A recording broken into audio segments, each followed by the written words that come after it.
Hi, welcome to Section 9.1, Introduction to Relations and Functions. Hopefully by the end of this, you all will be able to identify independent and dependent variables, determine if a relation is a function, and find the domain and range of a relation. So let's talk about independent and dependent variables first. Independent variables cause a change in the dependent variable. So independent variables are typically things that we can't control or aren't controlling, and dependent variables are things that change based on those independent variables. So, quick example. We're going to finish each sentence below and then identify the independent and dependent variable in our sentences. So the first one I have in example 1 says the amount of your paycheck depends on blank. So let's see. The amount of your paycheck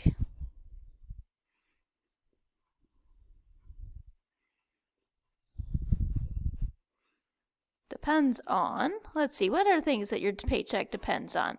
It could depend on your salary, if you're a salary worker, or it could depend on your kind of dollars per hour rate that you're getting paid. And then it'll also depend on the amount of hours that you work during that pay period. Okay? So those are kind of your options there.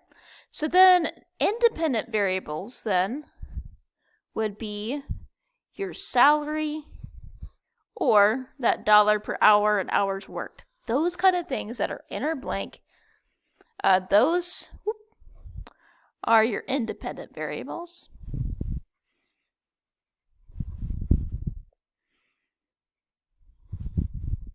And the thing that depends on those is that dollar amount of your paycheck. So that amount of paycheck, that's your dependent variable.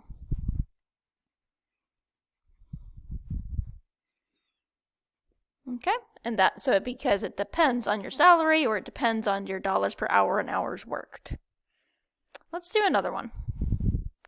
The next one says the distance you travel in 30 minutes depends on blank. Okay. So the distance you travel in 30 minutes, so they've told us the time, depends on, and what would it depend on? It probably depend on your speed or your average rate that you're going.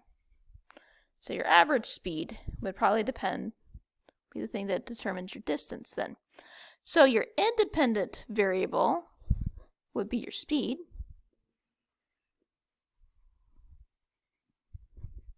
Your distance would be your dependent variable. Okay? Because the dependent variable, that distance, relies on the speed for that calculation. Now it's your turn. You guys get to try one and show me how much you've learned.